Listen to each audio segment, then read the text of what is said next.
Hello दोस्तों, तो स्वागत है फिर से एक नए वीडियो में। तो दोस्तों आज हम बात करेंगे सीआरपीएफ एससीएम एएसआई के कट ऑफ के बारे में, यानी कि इसकी फाइनल कट ऑफ कितनी हो सकती। तो दोस्तों सीआरपीएफ एससीएम एंड एएसआई स्टोग्राफर 2022 वाली जो वैकेंसी है, जिसके बारे में आपको रिटन एग्जाम की रिजल्ट आ चुकी है। अब आपको टाइपिंग होनी है, स्किल टेस्ट है, जो इसके बाद डीबी मेडिकल क्या क्या प्रोसेस है, कितने कैंडिडेट की मेडिकल डीबी के लिए बुलाया जाएगा, कितने मेडिकल के लिए स्किल टेस्ट के बुलाया जाएगा, क्या प्रक्रिया है, सारी जानकारी आई होप कि आप लोग को पता होगा। नहीं पता होगा तो आप ये वीडियो देख लीजिए, आपको सारी जानकारी मिले किस तरीक़ा से कब तक दिया गया, सारे डाउट के। और लास्ट में हम बात करेंगे कि कितनी फाइनल कट ऑफ जा सकती है, सीआरपीएफ एससीएम और एएसआई की लास्ट फाइनल कट ऑफ कितनी जा सकती है, उसके बारे में डिस्कस करेंगे। तो दोस्तों सबसे पहले हम बात करें कि सीआरपीएफ एससीएम एएसआई एग्जाम 2022-23 के बारे में बात करें, जिसमें 1365 पोस्ट पे भर्ती है, जिसके सिलेक्शन प्रोसेस आप देख सकते हैं। रिटन एग्जाम जो होगी आपकी कंप्लीट हो चुकी है और इसके रिजल्ट भी आप चेक आ चुका है। तो आई होप कि आपने अपना स्कोर कार्ड चेक किए होंगे। अगर स्कोर कार्ड चेक किए तो कमेंट सेक्शन में जरूर कमेंट करके बताइए कि आपकी कितनी स्कोर आ रही है। तो अब आपके स्किल टेस्ट होनी है, इसके बाद फिजिकल होनी है, इसके बाद डीवी है, फिर मेडिकल। तो दोस्तों सीआरपीएफ को जो लेट लगती है वो होती है रिटन एग्जाम में और इसके रिजल्ट में। इसके बाद सीआरपीएफ लेट नहीं करती है। ऐसा इसलिए कह रहा हूँ कि आपको पता हो कि स्किल टेस्ट से लेके आपको मेडिकल तक ले सारा चीज़ आपको एक ही बार किया जाएगा।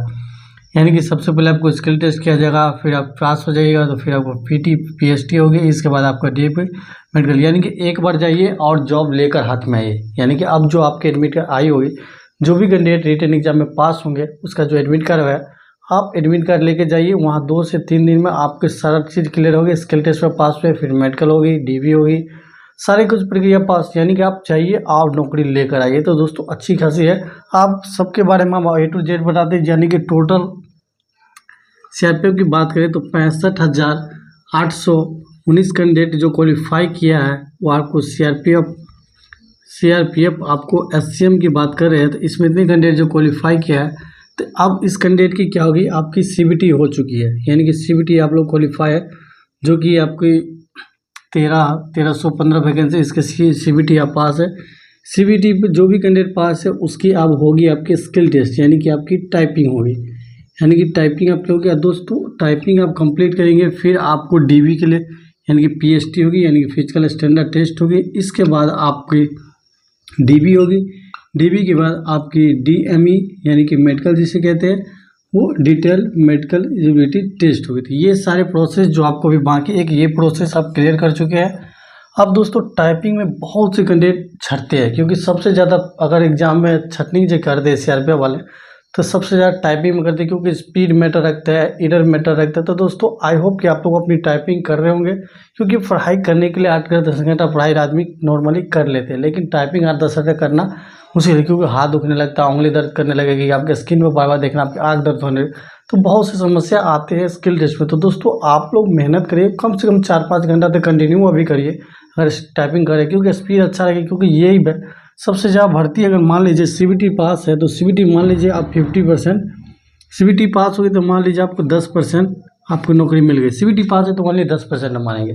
अगर आप टाइपिंग टेस्ट हो गई, यानी कि जो आपकी स्किल टेस्ट है, वो स्किल टेस्ट आप पास हो गए, तो मान लीजिए आप 80% यहाँ पास, यानी कि 90% पासिंग जो है आपकी यही है। अगर टाइपिंग तक पास हो गई तो 90% आप सोच लीजिए कि मेरी जॉब हो गई, इतने में कन्फर्म हो गया है कि आपकी जॉब हो गई। बाकी इसके बाद जो पीएचडी है, फिजिकल, तो ये तो नॉर्मली है, क्योंकि इसमें ज़्यादा कुछ करना है। आपने फॉर्म अप्लाई किया हो, आपको पता होगा कि मेरी हाइट कितना है, चेस्ट कितना है, ये बाकी चीज़ तो आपको पता होगा।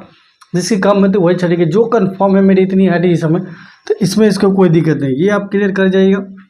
टाइपिंग दीजिए, टाइपिंग का रिजल्ट आप घंटों में मिल जाएगा। इसके बाद पीएचडी होगी, इसके बाद आपका डॉक्यूमेंट वेरिफिकेशन।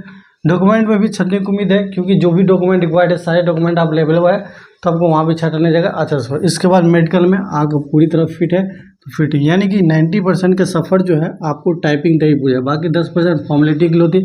जिसकी कोई प्रॉब्लम होती तो आप री मेडिकल भी ले कर सकते हैं, REM भी दे सकते हैं। री मेडिकल के लिए वहाँ टाइम दिया जाता है, 1-2 दिन के लिए टाइम दिया जाता है वहाँ।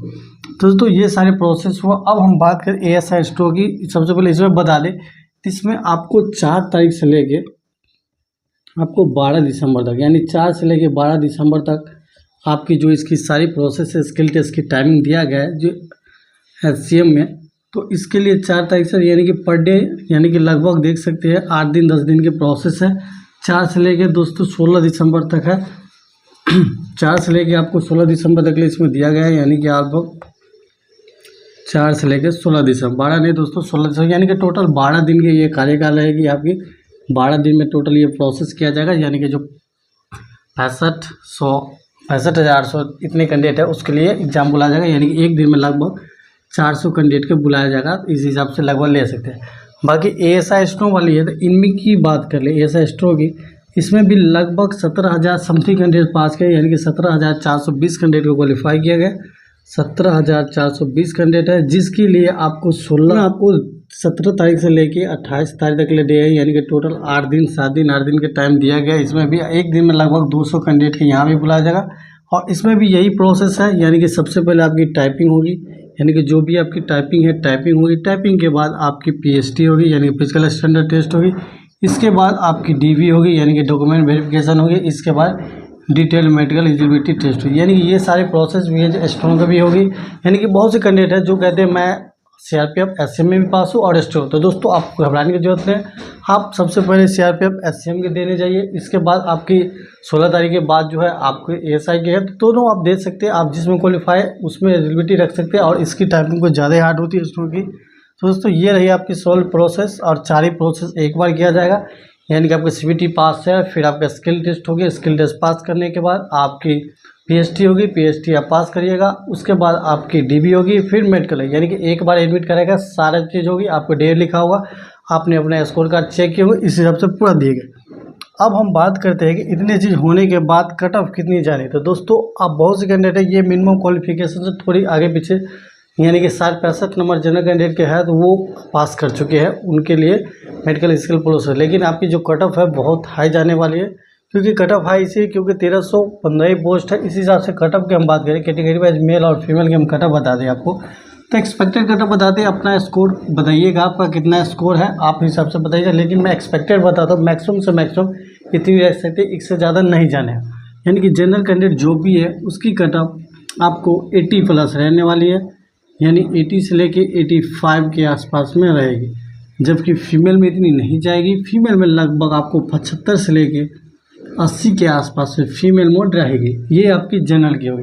OBC की बात करें तो OBC में 5 नंबर कम रखी, इससे लगभग 75 से लेके 80 तक, जबकि फीमेल में आपको 70 से 80 नंबर के आसपास में मैक्सिमम कटअप मैं कह सकता हूँ, इतनी कटअप आपकी जा सकती है।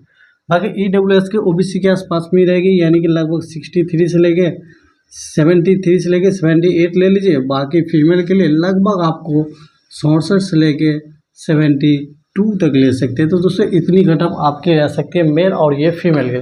ST की बात करें तो SC में आपको 70 से लेके 75 ले सकते हैं। बाकी फीमेल में आपको 65 से लेके लगभग 68-69 तक ले आप ले सकते हैं। इतनी आपकी फीमेल में कटअप जाएगी। बाकी ST कैंडिडेट की बात करें तो ST में आपको लगभग 65 से 70 मेल के लिए, और फीमेल की बात करें तो 60 प्लस जो भी कैंडिडेट ST का है फीमेल पर्सन, तो इतने में हो जाएगा। तो दोस्तों ये आपको प्लस माइनस 4-5 नंबर कर सकते हैं, यानी कि प्लस माइनस इसमें इंक्रीजिंग या देखने को मिलेगी, या लगभग 4 या 5 नंबर के अप्रॉक्स मिलेगी। इतनी ही कटअप रहेगी, आसपास में आपके है, तो आप कंफर्म रहिए कि आपकी फाइनल रिजल्ट होगी। बाकी जो रिटन एग्जाम है, यानी कि आपका जो PT PST है DB है, इसके लेके कोई भी कन्फ्यूजन या डाउट हो तो कमेंट सेक्शन में कमेंट करके पूछ लीजिएगा। आपकी कमेंट के रिप्लाई जरूर कर देंगे।